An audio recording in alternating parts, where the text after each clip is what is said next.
Bayangkan sebuah upacara kematian yang lebih megah dari pernikahan kerajaan.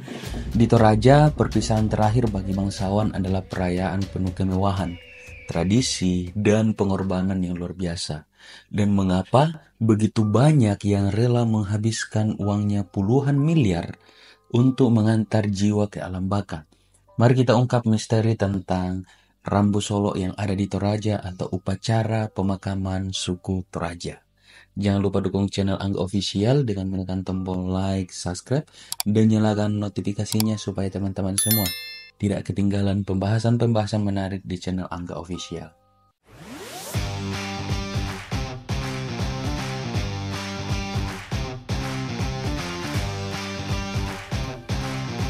Suku Toraja adalah suku yang menetap di pegunungan bagian utara Sulawesi Selatan, Indonesia.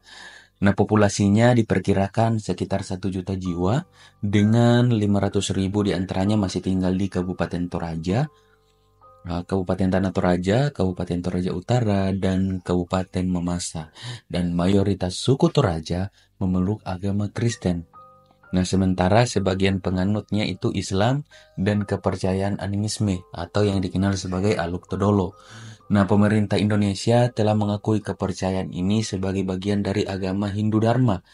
Nah, kata Toraja juga ini berasal dari bahasa Bugis, ya, yaitu Toriaja, yang berarti orang yang berdiam di negeri atas atau dataran tinggi atau pegunungan. Dan pemerintahan kolonial Belanda menamai suku ini Toraja pada tahun 1909. Suku Toraja terkenal akan ritual pemakaman, rumah adat Tongkonan, rumah adat Toraja ini, dan ukiran kayunya yang unik-unik dan penuh makna. Nah, ritual pemakaman Toraja merupakan peristiwa sosial yang penting.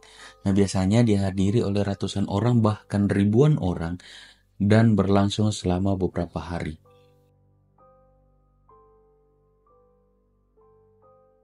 Nah, berbicara tentang Rambu Solo atau upacara adat kematian suku Toraja, upacara ini merupakan adat istiadat yang telah diwarisi oleh masyarakat Toraja secara turun-temurun dan diwajibkan kepada keluarga yang ditinggal mati membuat pesta besar sebagai penghormatan terakhir kepada mendiang yang telah pergi. Dan Rambu Solo ini juga merupakan upacara yang meriah karena dilangsungkan selama berhari-hari. Nah, waktu pelaksanaan Rambu Solo adalah siang hari, yaitu saat matahari condong ke barat, dan biasanya memakan waktu 2-3 hari, bahkan 2 minggu bagi kalangan bangsawan. Nah, kebudayaan Rambu Solo juga dikenal sebagai Aluk Rampe Matapu. Saya kurang tahu juga teman-teman apa bahasa Indonesia, terjemahan bahasa Indonesianya Aluk Rampe Matapu. Bagi teman-teman yang menonton dari suku Toraja, bisa komen di kolom komentar apa sih ini Aluk Rampe Matapu menurut bahasa Indonesianya gitu terjemahannya. Nah, hal ini disebutkan oleh A.T. Marampa dalam Panggara dalam bukunya itu Guide to Tanah Toraja, bahwa Rambu Solo is performed is the afternoon. It is also called Aluk Rampe Matapu. Nah, di sana dijelaskan bahwa Aluk Rampe Matapu itu dilaksanakan pada waktu matahari akan terbenam atau sore hari, bukan pada waktu pagi hari. Dan upacara Rambu Solo ini atau upacara adat kematian suku Toraja ini salah satu hal yang sangat penting dalam upacara pemakaman. Nah, tahap-tahapan pelaksanaan upacara Rambu Solo merupakan sesuatu peristiwa yang mengandung dimensi religi dan sosial. Nah, maksudnya upacara Rambu Solo itu tidak dapat dipisahkan dari nilai-nilai kepercayaan orang Toraja, dan secara khususnya dengan apa yang disebut sebagai Aluk Todolo atau kepercayaan animisme. Nah, selain itu, upacara itu juga tidak dapat dilepaskan dari masalah sosial, sehingga di dalam pelaksanaannya harus memperhatikan strata sosial dari orang yang meninggal atau status orang meninggal itu, status sosialnya di tengah-tengah masyarakat.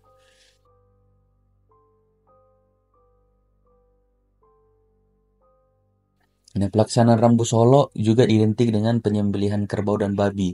Tetapi yang paling ditonjolkan di dalam upacara tersebut adalah pemotongan atau penyembelihan kerbau. Dan kerbau inilah yang memakan paling banyak biaya. Karena seingat saya, kerbau yang paling murah dalam upacara kematian suku Toraja itu harganya sekitar 50 jutaan yang paling murah. Dan yang paling mahal itu 1 M sampai 1,5 M. Dan kerbau ini merupakan hal utama yang harus ada dalam upacara Rambu Solo di Tanah Toraja. Nah, masyarakat Toraja beranggapan bahwa kerbau adalah kendaraan yang ditunggangi arwah yang sudah meninggal ini untuk mengantarnya ke surga atau nirwana. Dan kerbau yang disembeli berkisar puluhan ekor, bahkan jumlah itu bisa mencapai ratusan berdasarkan strata sosialnya di tengah-tengah masyarakat suku Toraja. Nah, kerbau yang disembeli ada 3 jenis kerbau yang saya tahu, teman-teman, yaitu kerbau biasa atau kerbau hitam. Nah, ini kisarannya ini sekitar 50 juta yang paling murah setahu saya. Kemudian kerbau balian atau kerbau aduan, saya kurang tahu juga harga dari kerbau balian ini. Bagi teman-teman yang dari suku Toraja mungkin tahu harganya untuk kerbau balian ini berapa. Dan kemudian kerbau yang paling mahal yaitu kerbau belang atau kerbau bonga. Nah, kerbau ini yang berkisar sekitar 901 M sampai 1,5 M harganya. Dan inilah yang paling, menurut saya, kerbau paling mahal dalam upacara Rambu Solo atau upacara kematian suku Toraja.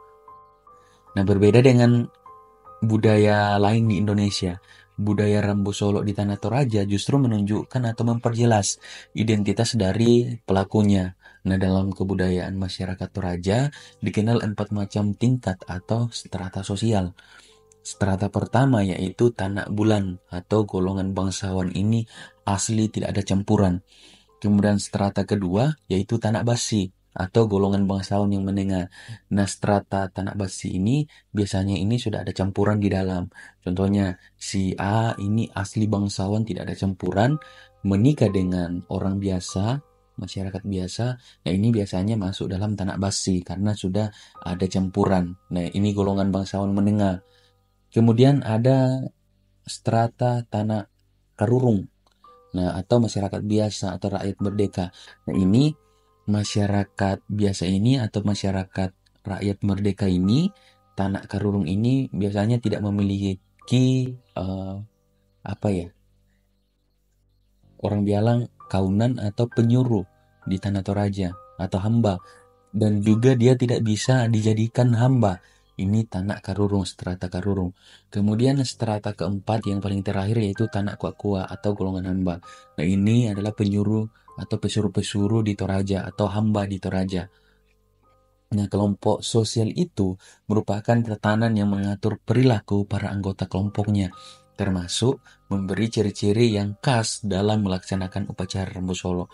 Jadi 4 tanah ini itu berbeda-beda semua upacara Rambu Solonya, atau pada saat mereka meninggal berbeda-beda semua upacaranya.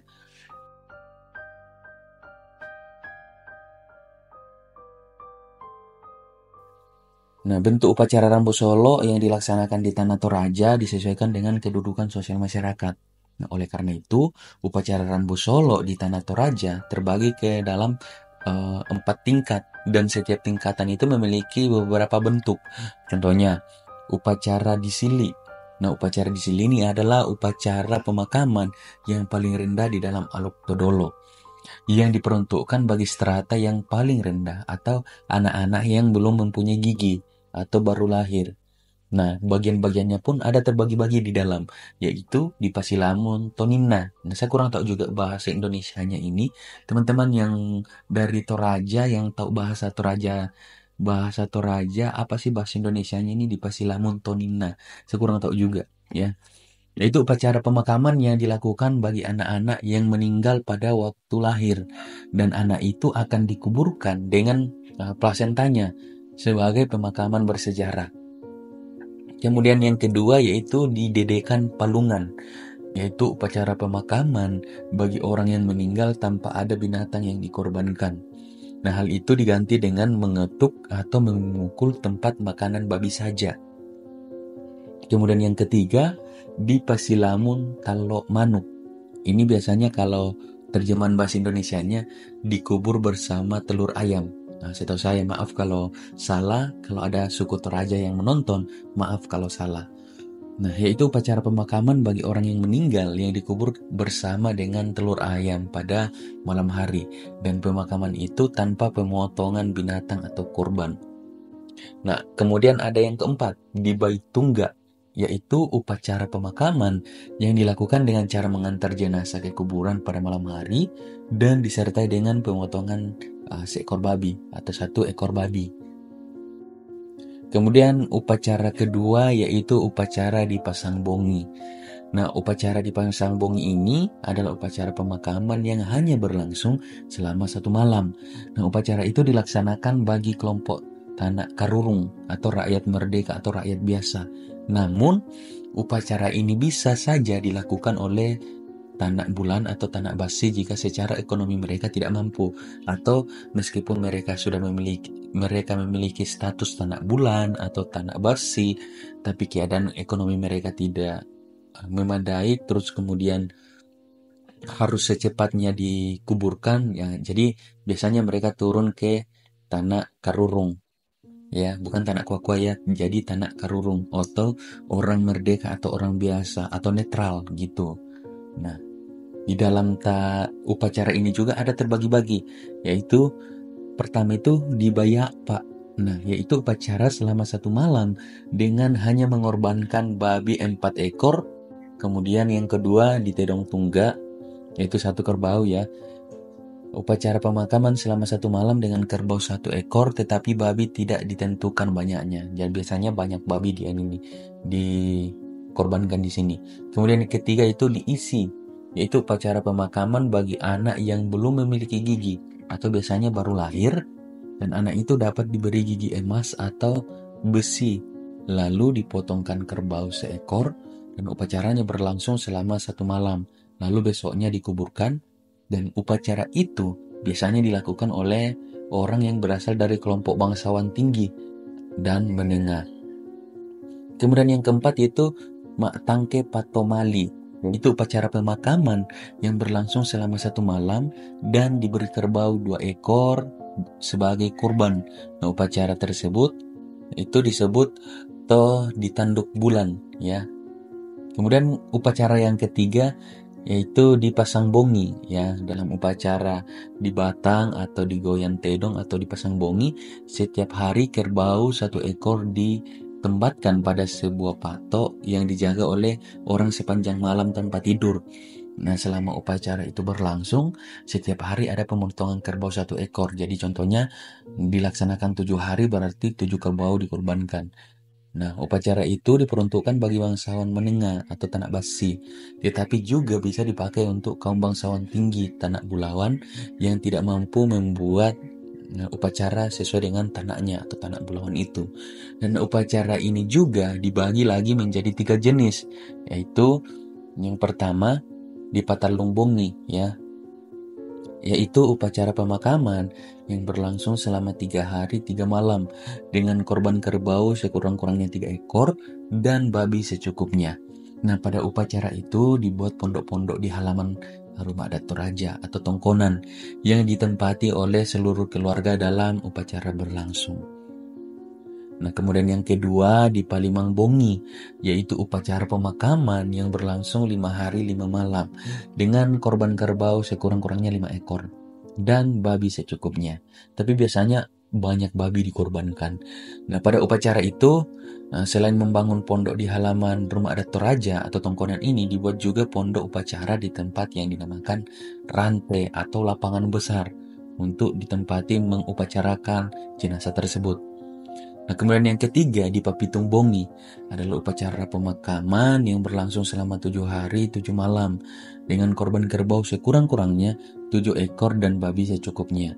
Nah, walaupun upacara itu berlangsung 7 hari, ada 1 hari yang digunakan untuk beristirahat meskipun acara korban terus berlangsung, dan hari itu dikenal sebagai istilah Allotorro atau dalam bahasa Indonesianya hari istirahat. Nah, tambahan dalam upacara itu adalah pembuatan duba-duba ya, yaitu tempat pengusung mayat yang dibentuk seperti rumah adat Toraja. Dan pada upacara di Patalung Bongi ini, nah hal itu tidak dibuat kecuali saringan yang hanya tempatnya saja tapi tidak berupa longa, apa sih namanya itu, yang berbentuk perahu gitu, yang penutupnya gitu. Nah, yang menyerupai rumah adat Tanah Toraja. Yang keempat yaitu upacara rapasan. Nah, upacara rapasan ini adalah upacara pemakaman yang dikhususkan bagi kaum bangsawan tinggi atau tanah bulan. Nah, dalam upacara jenis rapasan ini, upacara dilaksanakan selama 2 kali. Yaitu upacara itu dibagi menjadi beberapa jenis, yaitu upacara rapasan, diongan, atau didandan tanah. Artinya, dibawa atau menurut syarat minimal. Nah, dalam upacara itu, korban kerbau sekurang-kurangnya 9 ekor dan babi sebanyak yang dibutuhkan atau sebanyak-banyaknya. Karena upacara rapasan ini dilaksanakan sebanyak 2 kali. Nah, upacara pertama itu dilaksanakan selama 3 hari di halaman Tongkonan atau rumah adat Toraja. Dan upacara kedua dilaksanakan di Rante atau lapangan besar. Dan upacara pertama disebut sebagai Aluk Pia atau Aluk Banua yang berlangsung sekurang-kurangnya 3 hari di halaman rumah adat Toraja atau Tongkonan.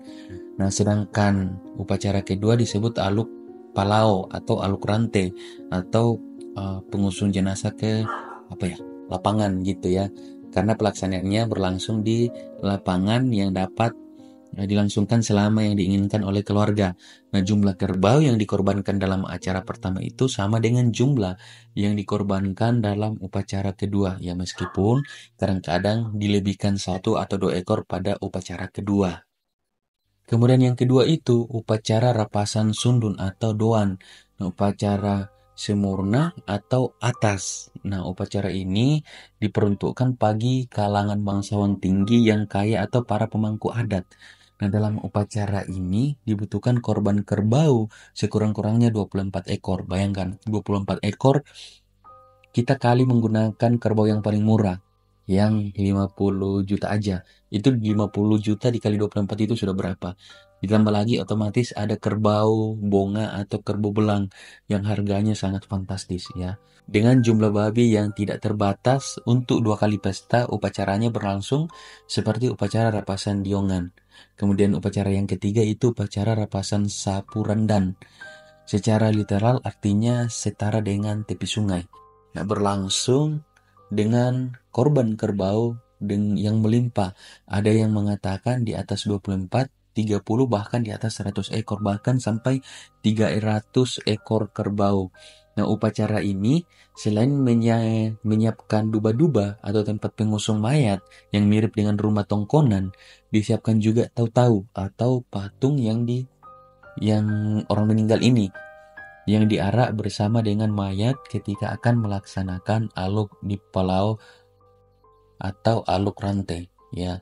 Dan itu memakan banyak biaya dan inilah upacara yang sangat tinggi dan memakan biaya puluhan miliar. Nah, bagi masyarakat Tanah Toraja, orang yang sudah meninggal tidak dengan sendirinya dapat digelar sebagai orang mati. Nah, bagi mereka sebelum terjadinya upacara Rambu Solo, maka orang yang meninggal itu dianggap sebagai orang sakit karena statusnya masih sakit. Nah, maka orang yang sudah meninggal harus dirawat ya, dan diperlakukan layaknya orang yang masih hidup, seperti menemaninya, menyediakan makanan di samping, minuman dan rokok atau siri. Meskipun dalam tanda kutip, dalam tanda medis, dia sudah meninggal, tapi menurut suku Toraja dia masih sakit. Dan hal-hal yang biasanya dilakukan oleh arwah harus terus dijalankan seperti biasanya. Nah, jika keluarga yang udah meninggal ini belum mampu melaksanakan upacara Rambu Solo, jenazah itu akan disimpan di Tongkonan atau rumah adat Toraja sampai pihak keluarga mampu menyediakan hewan kurban untuk melaksanakan upacara tersebut. Nah, penyimpanan jenazah itu biasanya memakan waktu bertahun-tahun. Nah, setelah pihak keluarga mampu menyediakan hewan kurban tersebut, barulah Rambu Solo dilaksanakan. Dan juga memakan banyak sekali biaya, yaitu sekitar puluhan miliar. Jenazah ini dipindahkan dari rumah duka ke Tongkonan Tomon atau Tongkonan pertama, rumah adat Toraja pertama dia berasal. Nah, dilaksanakan di sana, kemudian pada saat di sana dilakukan penyembelihan satu ekor kerbau sebagai korban atau dalam bahasa Toraja yaitu Matinggoro Tedong. Nah, yaitu acara penyembelihan khas orang Toraja itu menebas kerbau dengan parang dengan satu kali tebasan saja. Bayangkan teman-teman. Dan kerbau yang akan disembeli ditambatkan pada sebuah batu yang diberi nama Simbong Batu. Dan Simbong Batu ini biasanya manusia yang mendirikannya. Jadi tanah dilubangi baru batu lonjong dikasih masuk dan dikasih berdiri. Begitu. Itu Simbong Batu. Dan setelah itu kerbau tadi dipotong-potong dan dagingnya dibagi-bagi kepada mereka yang hadir atau masyarakat setempat. Jenazah berada di tongkonan pertama itu tongkonan Temuon hanya sehari. Lalu keesokan harinya jenazah akan dipindahkan lagi ke tongkonan yang berada agak ke atas lagi, yaitu tongkonan Bare Batu atau yang lebih tinggi. Dan di sini pun prosesnya sama dengan di tongkonan yang pertama, yaitu penyembelihan kerbau dan dagingnya akan dibagi-bagi kepada orang-orang yang berada di sekitar tongkonan tersebut. Dan seluruh prosesi ini, acara Rambu Solo selalu dilakukan pada siang hari. Nah, siang hari itu sekitar pukul 11.30 waktu Indonesia Tengah atau WITA. Dan jenazah diusung menggunakan duba-duba atau keranda khas Toraja. Di depan duba-duba terdapat lamba-lamba atau kain merah yang panjang, biasanya terletak di depan keranjenda jenazah. Dan dalam prosesi pengarakan ini, kain tersebut ditarik oleh para wanita dalam keluarga itu. Harus wanita karena laki-laki yang mengangkat kerandanya itu yang berbentuk rumah Toraja. Dan proses pengarakan jenazah dari tongkonan Bare Batu menuju Rante dilakukan setelah kebaktian dan makan siang. Barulah keluarga dekat arwah ini atau jenazah ini ikut mengusung keranda tersebut.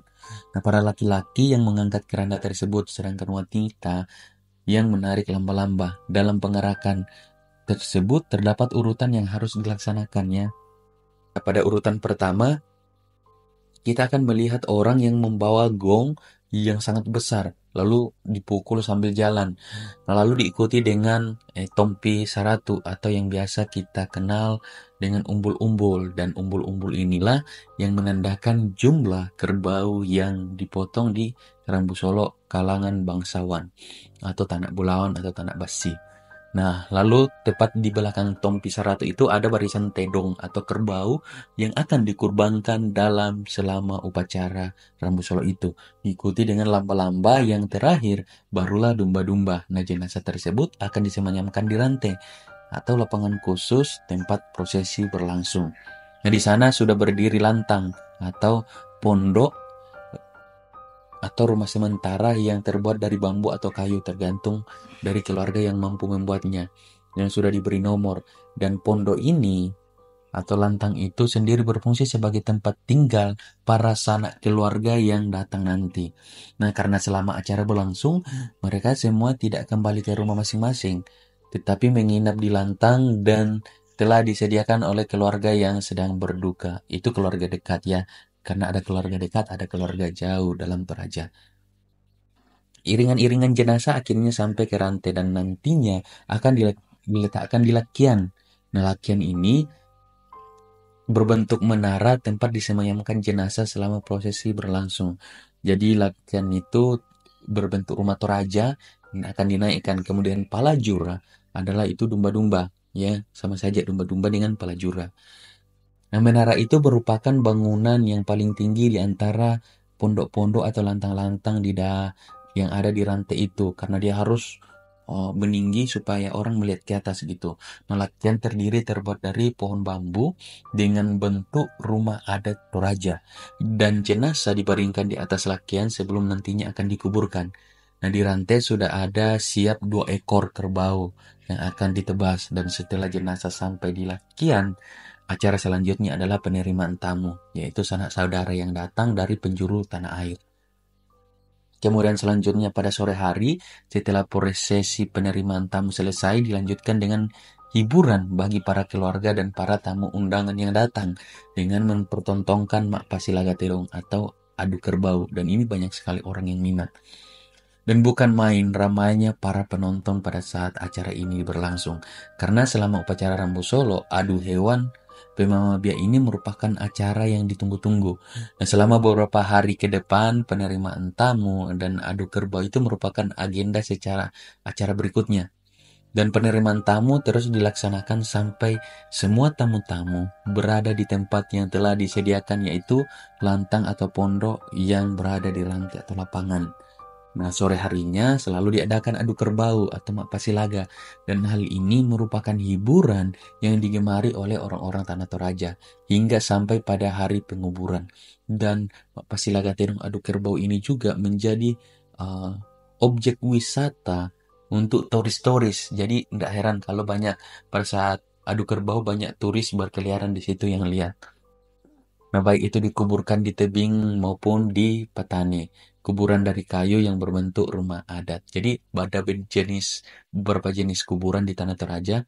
Ada yang terbuat dari langsung batu, batu yang dilubangi, yaitu namanya liang dalam bahasa Toraja. Saya kurang tahu juga bahasa Indonesia liang itu apa, teman-teman. Teman-teman yang dari Toraja, silakan komentar bahasa Indonesianya apa.